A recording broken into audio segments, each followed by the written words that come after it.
को एमए के 4th semester जो CC 15 है, साहित्य का समाजशास्त्र और संस्कृति मूल अध्ययन जो टॉपिक है उसके बारे में बताने जा रही हूँ। इसमें है समाजशास्त्र का इतिहास। तो है पश्चिम में समाजशास्त्रीय आलोचना की शुरुआत का श्रेय फ्रांस की लेखिका स्टेल को जाता है। तो कहने का मतलब है कि फ्रांस में जो समाजशास्त्रीय आलोचना की शुरुआत जो है फ्रांस की एक लेखिका है जिसे स्टेल नाम है, उसको दिया जाता है। इस विषय में सन 1800 ईस्वी में उन्होंने एक पुस्तक लिखी जिसमें उन्होंने सामाजिक संस्थाओं से साहित्य के जटिल संबंध पर विचार किया। क्या सामाजिक संस्थाओं से साहित्य के जटिल संबंधों पर विचार किया।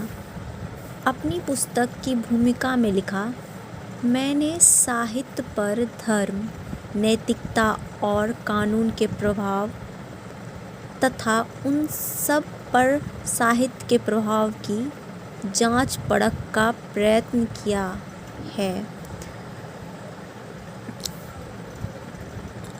इस पुस्तक के कई वर्ष बाद कामते, एक समाजशास्त्री है कामते, और स्टेल के पुस्तक के कई वर्ष आने के बाद कामते का चिंतन आया। कामते के चिंतन का प्रभाव तेन पपड़ा। कामते जो चिंतन करते थे, मतलब उसका जो थॉट था उसका इफ़ेक्ट जो है वो तेन पपड़ा।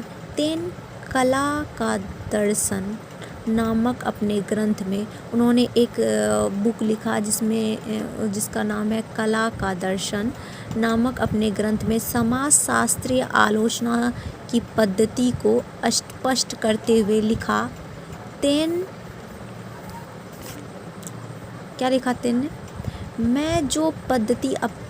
मैंने जो पद्धति अपनाई है वह अब सभी विज्ञानों में चल रही है। इसका कहने का मतलब वो जो पद्धति अपना रहे हैं वह सभी विज्ञानों पर चल रही है। उनके अनुसार सभी मानवीय उत्पादन और कलात्मक उत्पादन तथ्य और घटनाएं हैं जिनकी विशेषताओं की पहचान और कारणों की खोज आवश्यक है। इनका कहने का मतलब है जो कि मैंने जो पद्धति अपनाई वह अब सभी विज्ञानों में चल रही है। उनके अनुसार, उनके अकॉर्डिंग सभी मानवीय उत्पादन और कलात्मक उत्पादन तथ्य जो है और घटनाएं हैं जिनकी विशेषताओं की पहचान और कारणों की खोज आवश्यक है, इससे अधिक कुछ नहीं। फिर है वैज्ञानिक दृष्टि ना किसी वस्तु की निंदा करती है। कहने का मतलब वो वैज्ञानिक पद्धति के रूप में देखते हैं और वो कहते हैं वैज्ञानिक दृष्टि ना किसी वस्तु की निंदा करते हैं और ना प्रशंसा, वो विशेषता बताती है। कहने का मतलब ये है कि उस वस्तु में क्या विशेषता है वही वैज्ञानिक पद्धति बताता है, ना कि उसका निंदा करता है या आलोचना करता है और व्याख्या करती है। विशेषता बताती और उसका व्याख्या एक्सप्लेन किया जाता है। वह यह नहीं कहती कि डच कला बहुत भद्दी है इसीलिए उसे मत देखो और इटली की कला से प्रेम करो।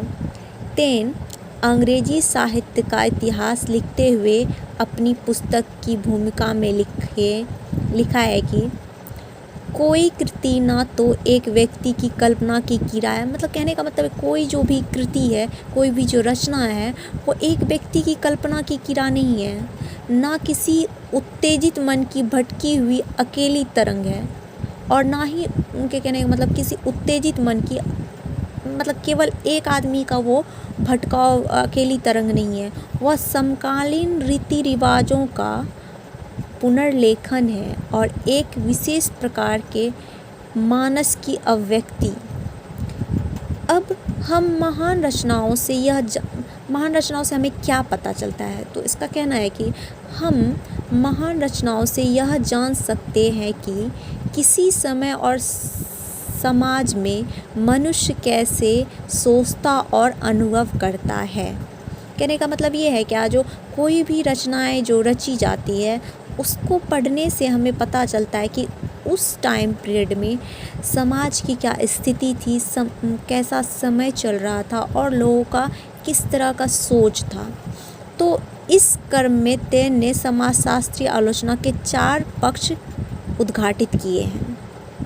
पहला पक्ष है साहित्य के भौतिक सामाजिक मूलधार की खोज, लेखक के व्यक्तित्व का विश्लेषण, साहित्य में समाज के प्रतिबिंब की व्याख्या, साहित्य का पाठक से संबंध।